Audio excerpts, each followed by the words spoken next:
Welcome to Hope with Jonathan podcast, where we share stories of hope. My name is Jonathan Traylor. I'm a 15-month kidney transplant recipient who faced a near-death experience back in July of 2019. I had a lot of different symptoms: chronic fatigue, swollen ankles, couldn't breathe very well, and really nauseated.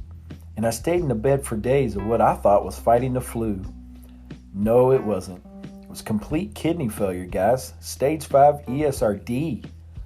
Within a few days, they removed about 30 pounds of fluid, and I had to ride in a helicopter to get dialysis treatment to save my life. Listen, guys, we now try to educate people, inspire, and motivate through the power of sharing your warrior story.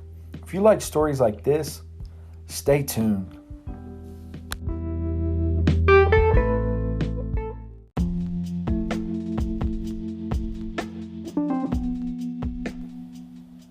Hope with Jonathan podcast is a Hope Media production.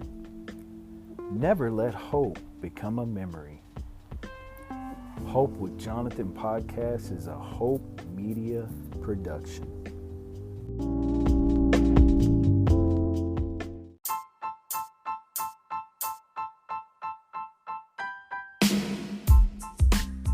Hope with Jonathan podcast is in collaboration with Impact America Media, where we give hope to patients to continue on, stay motivated, inspire, and encourage them to continue in the journey. For more information on Impact America Media, please visit impactamericamedia.com. Again, Hope with Jonathan podcast is in collaboration with Impact America Media.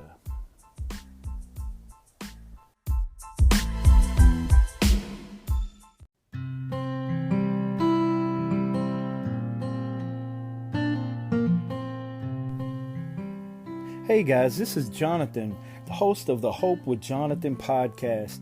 And hey guys, Hope with Jonathan now has a website, www.hopewithjonathan.com, where you can go over and find out where to follow us on all of our social media links, our podcast, our YouTube channel, and much more. Again, guys, for more information on Hope with Jonathan, you can go to www.hopewithjonathan.com.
Hey guys, welcome back to Hope with Jonathan podcast, and I'm your host, Jonathan Traylor. Hey guys, on this week's episode of Hope with Jonathan podcast, we feature kidney warrior Brian Olivas. Brian is a kidney warrior out of Dorte, California, which is right outside of Los Angeles, California. Brian is registered at UCLA Transplant Center there in UCLA in Los Angeles, California. Brian currently is doing peritoneal dialysis, and Brian has an extraordinary story, guys. Brian was on our show about a year ago. We did a live interview with him on Hope with Jonathan. It's up on the YouTube channel. You can actually go back and watch it. So Brian shared his story and shared where he was at, and I kind of felt like since it had been a year that we would bring him back on our podcast and be able to share his warrior story with us. And so Brian agreed to do so, and we brought him on. And Brian's got an extraordinary story, guys. He's a chef. He likes to cook food. He likes to bake and cook foods, and he's been experimenting and coming up with ideals for making renal safe food, renal recipes and things and goodies, and he bakes renal safe food and cooks certain types of foods, and so he's doing some really cool things in that aspect. But Brian ultimately, guys, needs a kidney. Brian, he needs this kidney donor so that he can get his life back into order again, and he kind of feels like everything's sort of in disarray and all kind of crazy for him right now, and he really longs for the fact that if he could get a donor, then he would be able to go back to work and kind of get a sense of normalcy back to his life. When you guys listen to this story, I hope you guys will listen with an open heart, and we definitely hope that it brings hope and inspiration to you. And we definitely hope that it comes across someone that is willing to step up and be a kidney donor hero. With that being said, guys, I really appreciate everyone's support for Hope with Jonathan. We definitely appreciate you going over and subscribing to our YouTube channel. And we appreciate everyone that's coming on and sharing their warrior story. The support for the shows has been incredible. And also, we really appreciate everyone for going over and checking out our website as well, hopewithjonathan.com. Guys, listen, without your support, our show is just really nothing. And so we really appreciate it.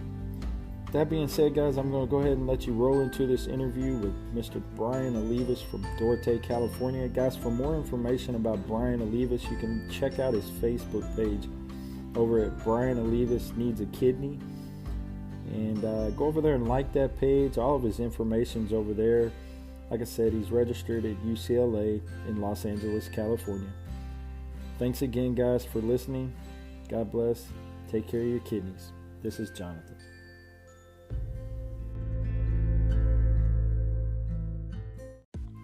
Hey guys, Jonathan here. Guys, listen, we have a brand new podcast coming out produced by Hope Media Productions called Hope Stories Podcast. Let me tell you a little bit more. We wanted to give a platform for anybody to come on and share their story and message of hope. Whether you've been through a weight loss journey, maybe you faced drug addiction and you beat that, maybe you faced a near-death experience like I did with kidney disease, maybe you went through organ failure, maybe you had to get a liver transplant, or possibly you've been through a divorce, or maybe you really faced some real hardship and went through a traumatic experience. We'd like to give you an opportunity to share your story. So if you like stories like that, people that have beat the odds and overcome great obstacles in life, you'll definitely want to check out Hope Stories Podcast, now streaming everywhere, including YouTube. Check out Hope Stories Podcast.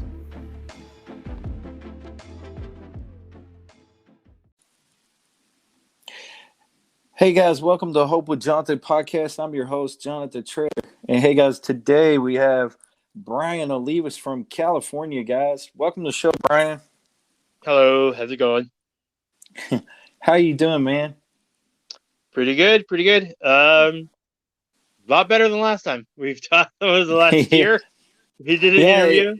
It's been at least a year since we've done an interview, and I wanted to bring you back on and give everybody an update on how you've been doing, and just discuss a few things. So why don't you start off the podcast by introducing yourself and telling everybody where you're from?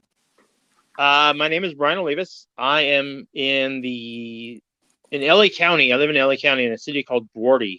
It's about 12 miles east of Pasadena. So I have been living with stage 5 kidney failure since 2016. It's coming up to almost It's going to be almost 6 years in March, I believe. End of Wow. March, beginning of April. Yeah, it'll be 6 years. Yeah. So recently, though, I've been feeling a little bit better. So like I told you, I went back to work. Uh-huh. It may be temporary, because like I was saying earlier, I was discussing with you, like, it was a job I ended up getting by accident, and Uh-huh. me saying, yeah, sure, no problem, to helping out Yep. for a few parties in the kitchen. It's turned Mm-hmm. into a full time, not a full time job, but it's a part time job. But Yep. working part time, only 4 hours a day with kidney failure feels like 8 hours. Oh, I bet. I bet it Um, does. Because you're doing dialysis and stuff like that too. I do. I go to. I do. I do. I get up in the morning. My daily routine for the past week has been getting up at like 5:30 in the morning and waiting for the dialyzer to stop so I can disconnect and clean up everything. That's after doing 10 hours overnight of PD. Yeah. I go to Well, work. I start work at 7:30 in the morning. Finish at 11:30. Get home with enough time to shower, and then connect to a bag for a manual dialysis exchange. As a, okay. actually, as a matter of fact, oh, can you Yep. hear me? Yeah, I can hear you. Uh, while we've been talking, I've been getting ready to do my second bag for exchange. Okay. So I have to do two dialysis exchanges a day. Yeah. Well, for our viewers or listeners, for those of you who don't know what PD is, it's peritoneal dialysis. And there's a tube that goes into Brian's abdomen down into his peritoneal cavity, in which dialysis treatment is performed. Other than the other way of dialysis, which is hemodialysis, where you get stuck with the needles, one in the venous, one in the arterial, and you get your blood cleansed that way. But Brian gets his body cleansed, his blood cleansed, and all that through peritoneal dialysis. Yeah, I did hemodialysis for about 3 years.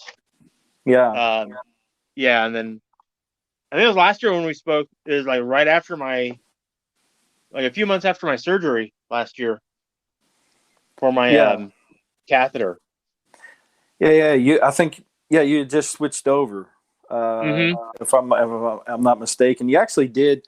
You actually brought out all your supplies. This is just an audio recording, but on that live video, Oh you yeah, brought out you showed a manual exchange and what you do and all that stuff. It was real interesting. yep, So, yeah. yeah. Now So, now when I last year when I was first starting, I was really, every time I was nervous, and now it's just I do it like automatically. I know what to do, and it's so easy to yeah. hook up, to connect, and everything. And one So thing. Oh no, go ahead. Go ahead. I was going to say, since we hadn't talked for almost a year or so, are things still pretty much the same? The way that you're doing dialysis and home dialysis. I mean, why don't you talk a little bit about that? Oh yeah, I do home dialysis now. Um, I like it so much better than in center. Um, excuse me, excuse me, I'm drinking a drink of water. That's um, okay. I can get a lot more stuff done, and I don't know, I just have more freedom when I do at home dialysis. Even with the 10 hour overnight, I'm connected to the dialyzer. But I still have enough where I can walk out of my room. I can walk to the living room. I can watch TV there if I want. I have enough uh, tube so I have to use the restroom. So I'm not really confined to my bedroom. I mean, I'm stuck in the house, but still, you know, I'm not going to go out and do anything at night. Yeah, So exactly. Exactly. But I noticed how things have to change though too. Like I said, with work, with me working now, I have to adjust my overnight time so I can Mm-hmm. wake up in time to go to work. Um, It Other than sounds that, like you're really excited about working. I know when we had talked before, you talked about that's what you did before you went into kidney failure was you were working. Was you a just a culinary specialist or a chef or what exactly did you do? I was the head chef at a restaurant, Okay, and I that's right. just became head chef there, and maybe like I started at that job in it was February of 2016, and then by end of March, that's when my kidneys failed. So I wasn't, and then by August of that year, um, Yeah. I could feel it in my body. I can't work 8 hours. I mean, I would go to work right after chemo, and there were some times where I'd almost pass out in the kitchen.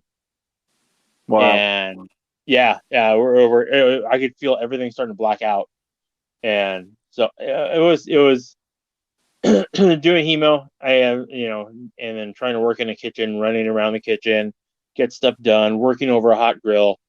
I didn't want to hurt myself, and I didn't want anybody else to get hurt. Like if me falling over and pushing someone. Yep. So Yep. so that's when I was like, yeah, That I need to go disability. Yeah, that would have been a tough blow. You just got named, head chef. A lot of hard work, a lot of blood, sweat, and tears went into that, Oh and then yeah, and ultimately end up being diagnosed with. I know you kind of went into sort of an emergency type kidney failure where you really didn't know what was happening to you, but eventually you yeah, ended up in the emergency room as well. yeah. And it was stupid of me to do this, but I waited an actual week until I went to the ER because I didn't want to lose my job. I Yeah, was like, oh my God, if I leave, I'm gonna lose my job if I go to the hospital. So luckily enough, my boss was really like understanding. He's like, no, you need to go to the hospital now. So when I yeah, finally told him, and then I went to the ER, and I was thinking like, oh, it's probably a hernia or something. And then they went to the ER, and then about 8 hours later, they come and tell me, no, we're gonna admit you to the hospital. Your kidneys are at 5%, or working at 5%, so we're gonna schedule you for surgery on Monday. This is a Friday or Saturday when I went in. We're gonna schedule you for surgery on Monday for a catheter, and you're gonna start dialysis. So somebody recently asked me too, like it might have been somebody on Facebook asked me, how did you feel when you first diagnosed? How did it make you feel? And for me, when I thought about it, for me, it was like, everything happened so fast where I didn't get a chance to think like, oh, what am I gonna do? How is it gonna be done? It didn't even give me a chance to get scared or worried. When they told me that, I was just okay, okay, okay. Everything they said was okay because it was just so fast where I didn't give yeah, me have a chance to think about it. yeah, yeah. And That's and kind of even what when happened to me too. really, Well, a lot of medical terminology was thrown at me that, quite hmm frankly, I did not understand. I had no education on this stuff prior yeah, to my hmm kidney failure. So when they started throwing words like, phosphorus, fistula, uh, all this stuff, renal dieting, yeah, potassium, all this stuff, I was like, man, what is this? And what's dialysis? I have no clue. So man, it was like being hit by a Mack truck by kidney disease for sure. oh yeah. And Yeah, one thing I told my peritoneal dialysis nurse, is that I wish when I was told all of this, what was going on, and they tell me that you can either have it a fistula or catheter, peritoneal cath PD. You can do either hemodialysis, or peritoneal dialysis. And for me at the time, I was thinking like, well, I want to do the one that's not going to make me look like I'm sick or ill or make my body look weird or something. Mm-hmm. And Yeah. I wish, but I wish they would show. They didn't show me pictures of what anything looked like or how it's going to be done. They said, "Oh, this one's going to be in your stomach or this one's going to be in your arm." Okay, well Yeah. then I'm going to do the one that's in my arm. Had I known about PD back then, what it's like, I would have chosen this when I first started. I would have Right. chosen peritoneal dialysis Yeah. because just the feeling alone of hemodialysis, how it, coming off that machine and Yeah. how drained you feel and how sick you feel. Oh yeah. And like my day, like once I would go in it, I would get up at my days were back then where I would get up at 3:30 to be ready for my ride, which came whenever they felt like it.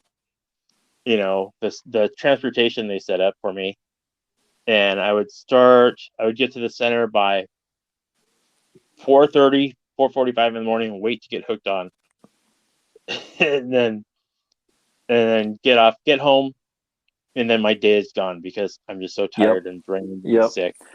Yeah, I With remember peritoneal, I would come and just crash, man. I'd take that nap yeah. and my kids would be like, "Where's Dad?" And they'd be like, "Oh," my wife would say, "Well, as you know, today was dialysis day, so I was usually in the bed for at least another hour and a half or so after I came home from treatment. I would take a nap, because I was Oh yeah. so wiped out from hemodialysis. In center was rough for me. I mean, I had a lot of ups and downs with my fistula being infiltrated and getting all bruised and banged up, and blood Yeah. pressure Don't miss any of that. dropping. Yeah, blood pressure dropping toward the end of treatment, and just and when I say dropping, I mean it would be like 80/50 sometimes. I mean Oh man.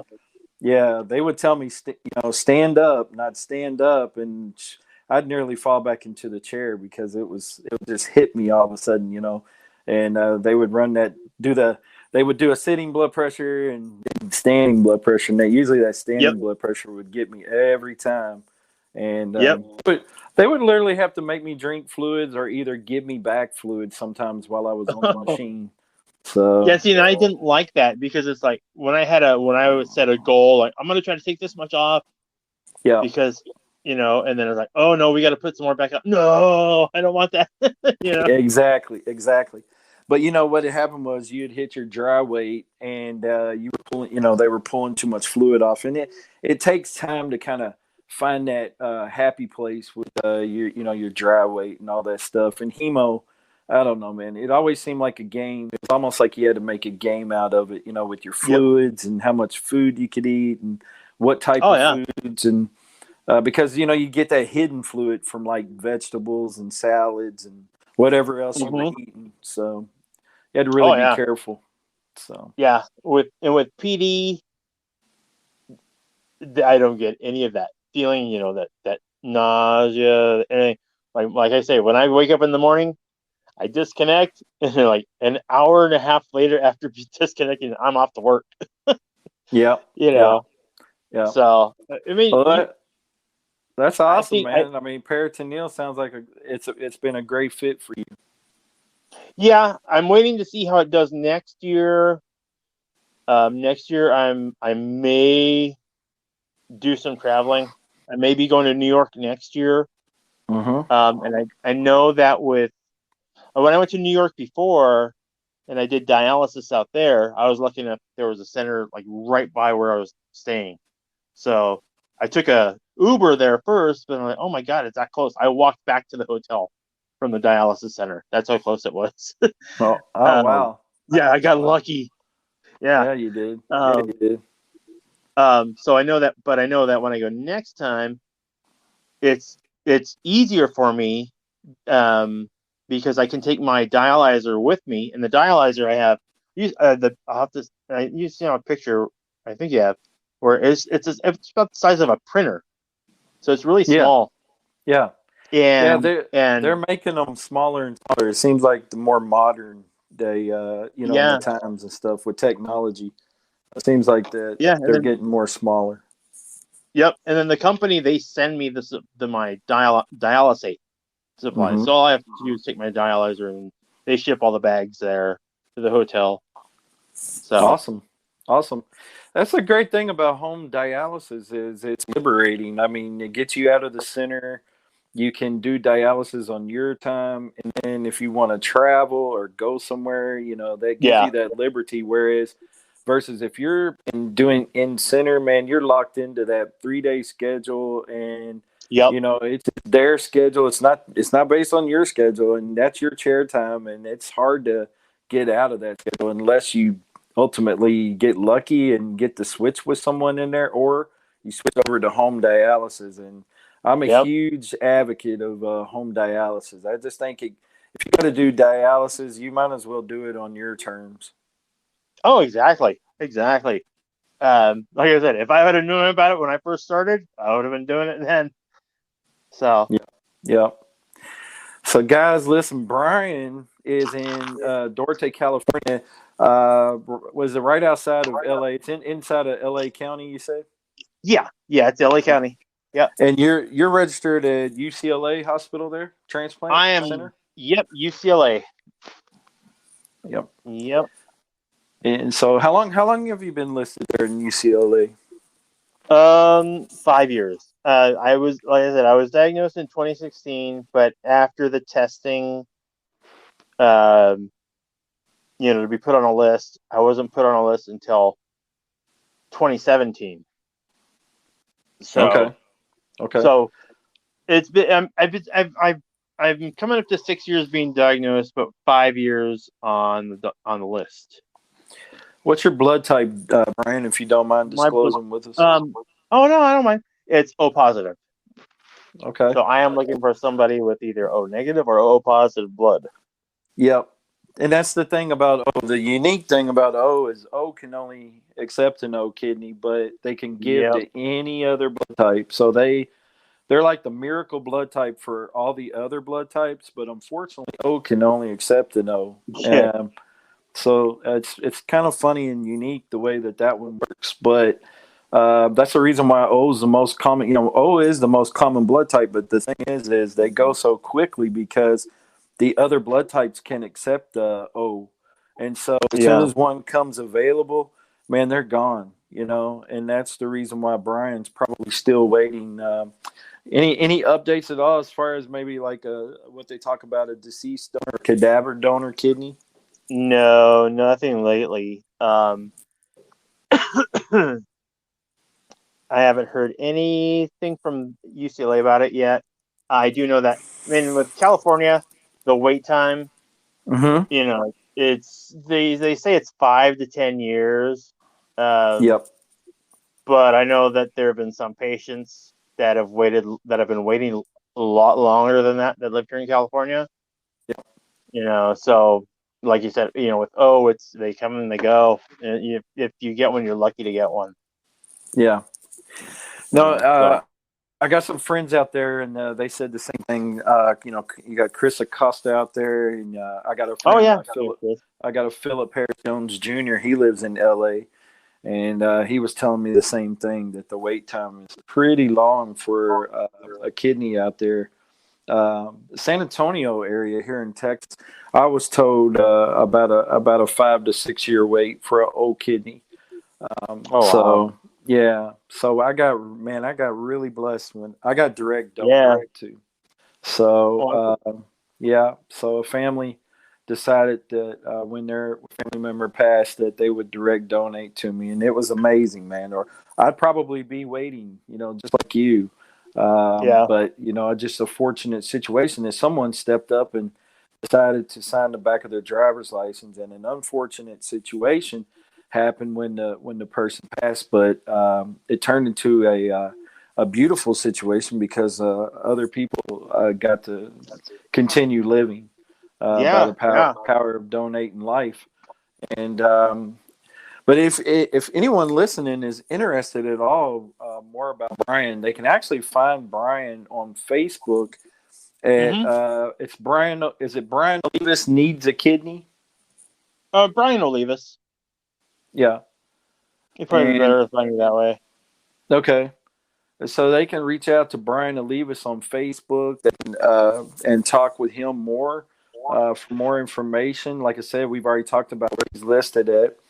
And Brian actually has a really cool concept now that he's a kidney warrior, where he's incorporated a little bit of some renal recipes and things like that he's doing. Oh Why don't you yeah, talk a yeah. little bit about that, Brian? Well, I was trying to get some when I was in center. I would always want to have something to eat, so I just started doing some baked goods. I would bake myself some muffins in the morning, or to take there for myself, and then I just started. Other patients were like, "Oh, what do you have to eat?"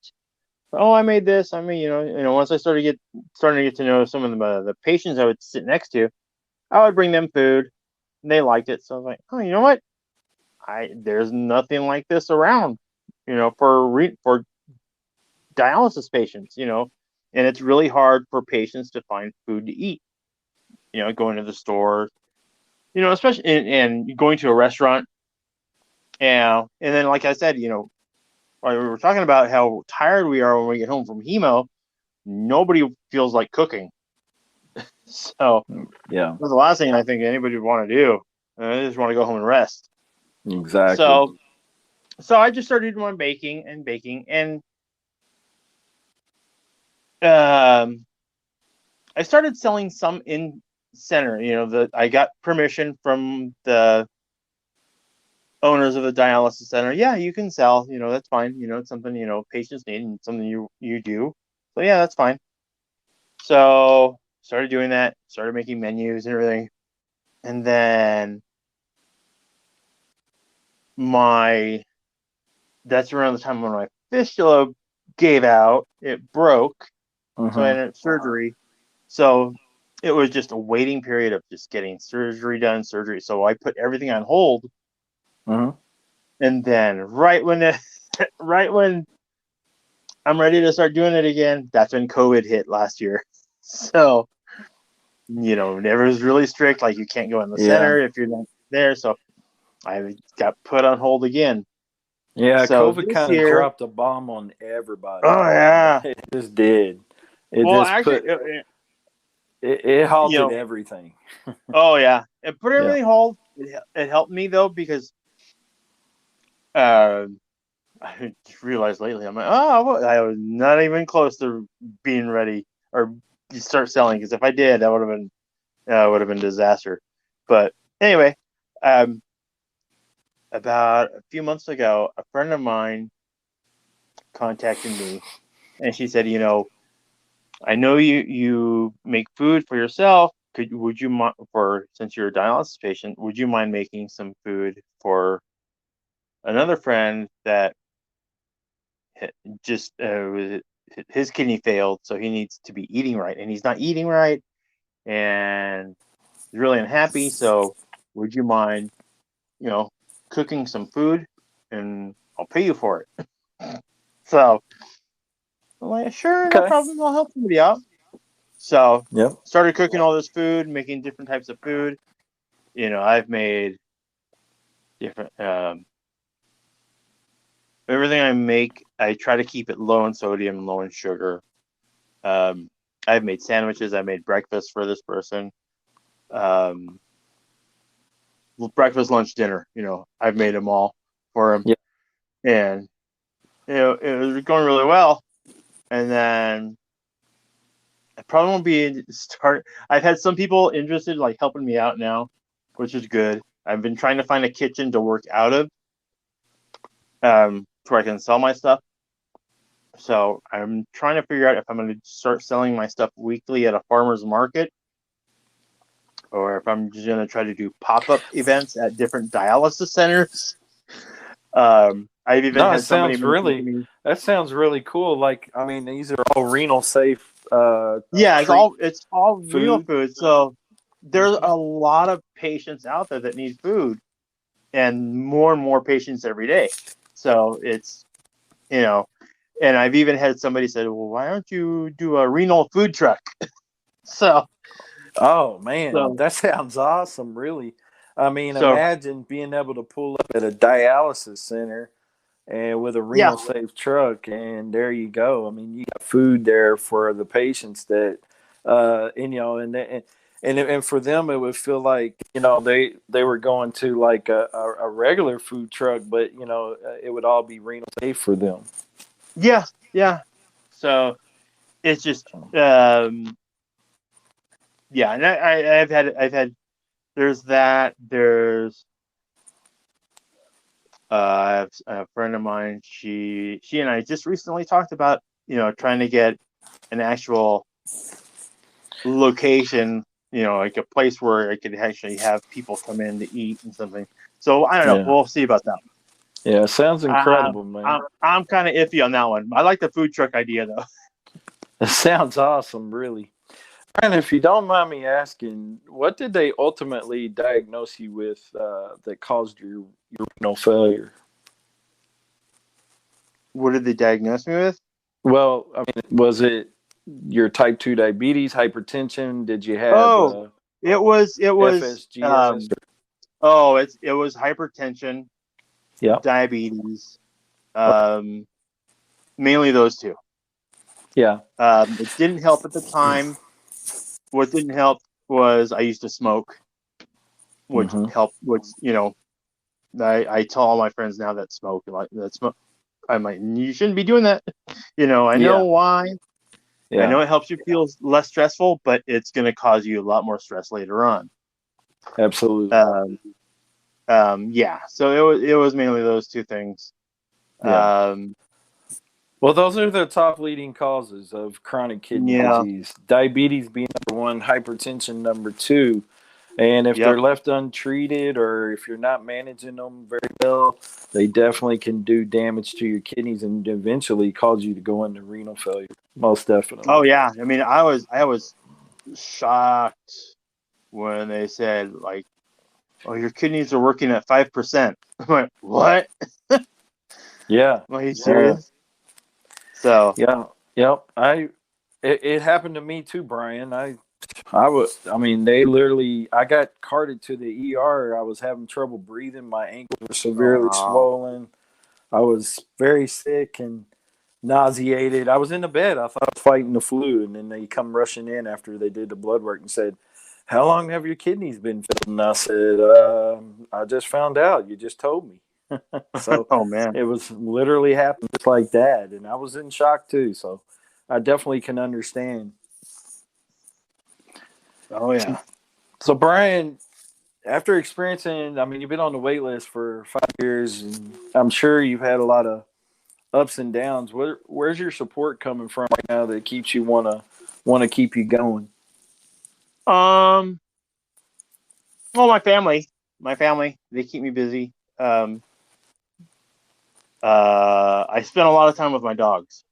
Yeah, I see you. I If I see you on didn't, Facebook with them. I see yeah. you on social media with your posts and your pictures with them. And you know what? Pets are very therapeutic. I have two cats here, so Oh I yeah. can If I can understand the connection. if I didn't have my dogs, I'd probably go nuts. I know you've seen the my post where my youngest dog watches TV with me. That's funny. He actually watches. He actually gets excited now, and he actually knows when I put on dog TV. Oh He, wow. yeah. If he sees me picking up the remote control, he'll start whining because he wants to watch TV. Wow. Uh, yeah. So, but there's that. Um, when before I used to try to get out and do stuff. When I was on hemo. So that's something I want to try to start doing again. I go to different museums. I would go I would take the trains, the subway out to just do whatever. Like I'd take it down to the beach. Um, I that kept me busy. Um, but right now with work, that's one thing that's. Yeah. that I So enjoy doing. so family is your biggest support, and then of course your pets, your fur babies. They're your Oh yeah, biggest and supporter too. I have some close friends that help me out too. That really that they check up on me, or they just they keep in touch with me. I have one friend who lives out in West Hollywood that she and I talk quite a bit. And Yeah. it's not that far, but I hate driving in LA. Ugh, I Yeah. hate driving in I, LA. c- I Like, could imagine. so, I could imagine. so I usually take the train out there, but right now there's been a lot of trouble with crime on the trains, so I'm like, I'm not going to do that right now.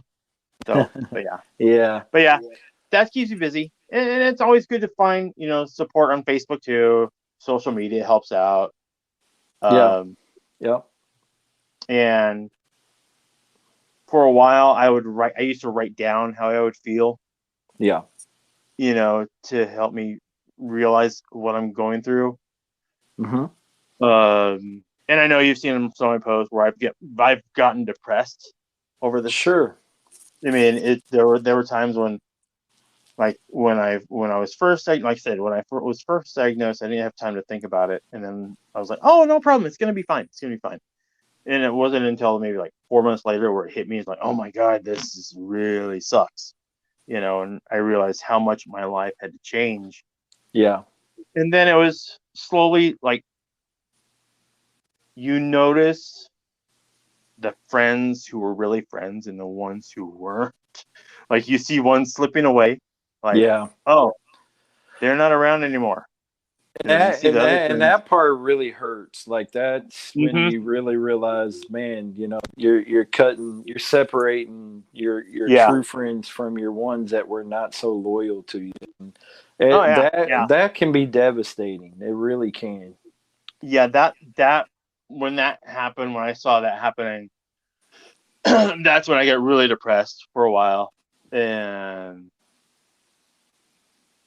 um, I was just getting angry. I was just upset and sad at the same time, Yeah. and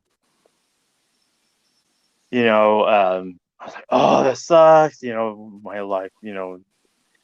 Nothing's gonna happen now, and blah blah blah, and Yeah. uh, so it, No, it I I think. understand because sometimes social media is a good platform to express yourself, but some people may, I don't know, interpret it the wrong way or not Yeah. understand what you're going through, and they don't Yeah, and understand. everybody's gonna handle it differently. I mean, Yeah, everybody. I know that I'm pretty sure that everybody who's gotten this disease has gotten depressed about it. But it's just absolutely. your support system, what you go through. Even like at the beginning, if people are trying to help and you don't see it, you'll see it later on if you're, if you have a really good support, they'll help you get through. If not, Yeah, that's sad. Um, yeah, but it also helps having hobbies, to keep you busy. right. Um, I would even go for walks sometimes. Oh man, walks are huge. Like I mean, I'm a transplant recipient, and I go on walks all the time. It's like a mental cleansing for me. Yeah. You know what I mean? Hmm. um, just to get out and feel the nature and the wind blowing and listen to the birds and just clear your Yep. mind of all the garbage throughout the day, especially when you get down. Hey, sometimes just getting out of the four walls. Oh my God! I mean, Oh it yeah. just does something for you. It really Yeah, does. because So the depression sometimes when it's just being stuck at home, you feel like you're stuck in, like you said, you're stuck in these four walls, and it feels like a prison. Like you're confined here. You can't go anywhere because you have to do your dialysis or you're tired. So I felt trapped. yeah, You're stuck here, but it you have you have to change your situation. You have to change how you feel. You have to find something to do. Yeah. Like with me, my cooking, that's the thing that's keeping me going now. And it's me wanting to do this business, not just for me, but for all these other dialysis patients now. I want to be able to help them out. So it's something that they don't have to feel stressed about, that, like I said, with the cooking, it's, Yeah. if I can help Oh people eat no. right. Oh, No, yeah. I'm glad you have that as something that gets your mind off of things, and you just started a new position that I don't know Yep. how long term it'll be, but right now I think it's a healthy thing for you. Definitely gets you I out think of so the too. house. Oh yeah. Yeah. Yeah. It's helping me. It's helping me get out of the house. It's helping me, um, realize what I need to do for my business to get it started. Mm-hmm. So I'm trying to look at it more than just me getting out of the house and making some extra money, because, oh God, being on disability too sucks. Yeah. Oh, Yeah. a lot of people think that when you get on disability, you're making the same amount of money that you did. It's absolutely No. the exact opposite. Is Oh God. you just get enough to keep you barely afloat, and then after that's gone, it's gone, and Oh that's yeah. for I mean, that's for the month, I'm the whole lucky month. I was able to move back home. Yeah. Um, because when I went on disability, I had my own apartment, and not long after that, I was like, I can't afford it. So, luckily enough, I could move back home. But even moving back home and helping out with the rent, I'm still like, oh, wow, I got $10 left for the month. No, not $10, but you know what I mean. Oh, I know Um, exactly what you mean. but I it feels know. like you only have like $10 a month, you know. So Literally, I know, and then some people are paying for their medicines and medication, yeah, so whatever they need, and man, like I said, the money you know, goes quick. So yeah. people I that mean, are if people on disability, they're living life. They know how to stretch a dollar. That's for sure. oh yeah, and if I didn't have my family move back home too, I always say like I would probably be homeless Yeah, because this disease it affects more than just your health. I mean, it affects everything. So, exactly. Well, Brian, I got one last question for you, and then we'll close out the podcast. So, Brian, you've been on the wait list for quite a while, and it sounds like a kidney would be just life changing. So, just give you an opportunity to tell everyone out there what a kidney would do for you right now. oh wow, well, a kidney would give me a second chance at life, meaning that I'd be able to get back to work full time, and enjoy more time with my friends that I don't get to see.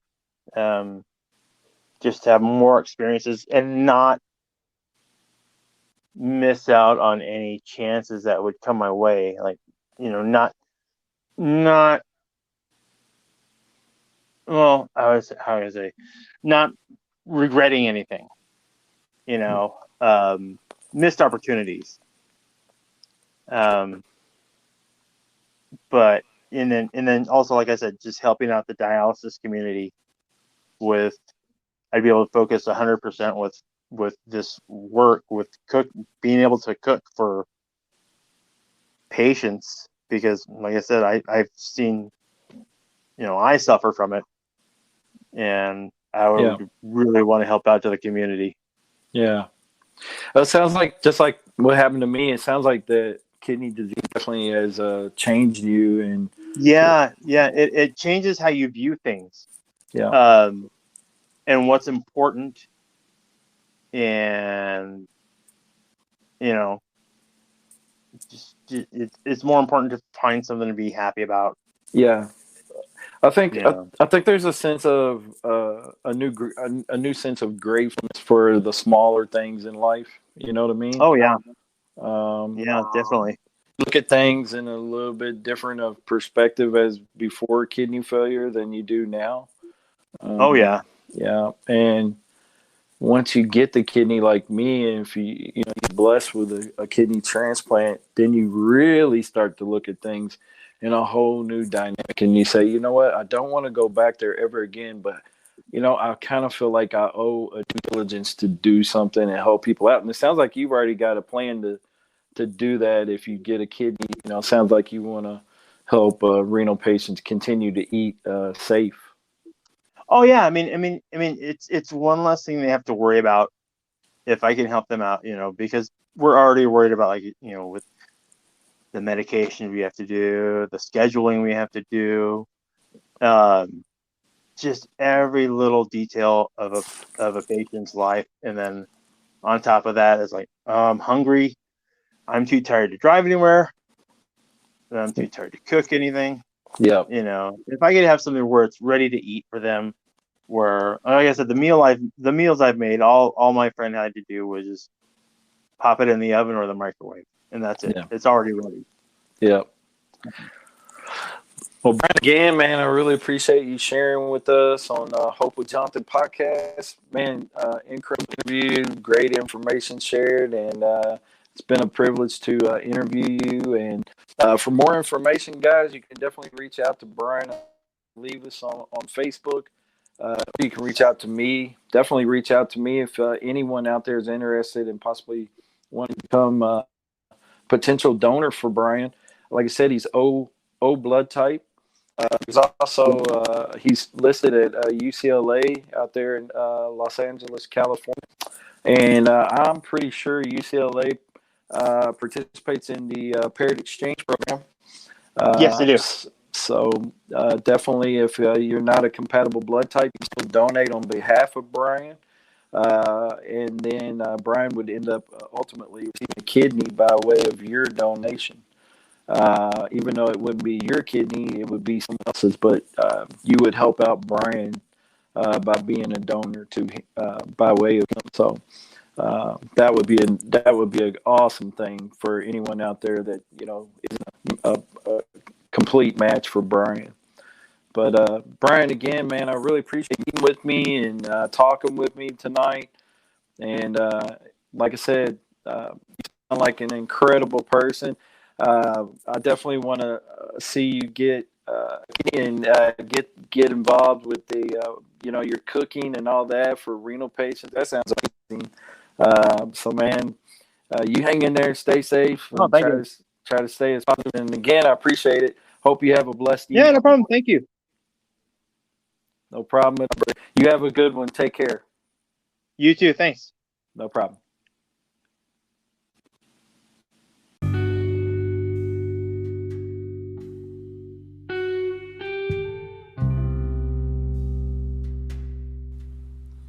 KidneySolutions.org, a network of transplant experience. You can find us at Facebook, Instagram, and Twitter. KidneySolutions.org. Kidney transplantation is an excellent option for patients with kidney disease who want to live a life free of dialysis. Kidney Solutions is facilitated by transplant professionals, recipients, and living donors who want to assist patients in finding a living kidney donor and help them and their families through the pre- and post-transplant process. You can contact Kidney Solutions at 830-285-2140. Again, KidneySolutions.org, a network of transplant experience.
Hey guys, go over to www.kidneywarriormerch.com.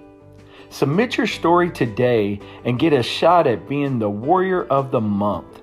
If you're selected as the Warrior of the Month, you'll get a chance to interview with Hope with Jonathan podcast.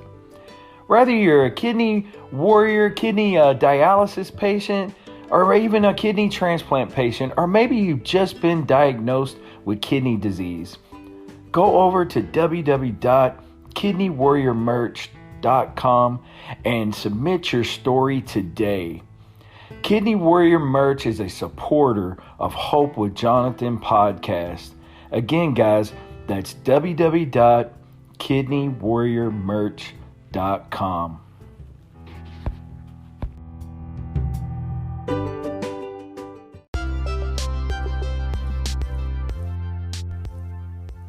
Hey guys, thanks again for tuning in to the Hope with Jonathan podcast. I hope you guys enjoyed this interview with Brian Olivas from Los Angeles, California. He actually resides in Dorte, California, but it's close enough to Los Angeles. Again, guys, he's registered at UCLA, and he's also got a Facebook page over there at Brian Olivas Needs a Kidney. Listen, guys, I really appreciate everyone for subscribing to the YouTube channel. Definitely go over and check our website out at hopewithjonathan.com. And guys, just stay tuned for more great interviews from Hope with Jonathan. I hope you guys will stay safe out there. Remember to love on everyone. It's a great time of year to visit all of your loved ones and hang out with some people that maybe you haven't hung out with all year long. Maybe call someone that you haven't spoken to in a long time, or just go visit someone that you haven't seen or spoke with in a while. Hey guys, I hope you guys will stay safe, take care of your kidneys, and God bless you. This is Jonathan.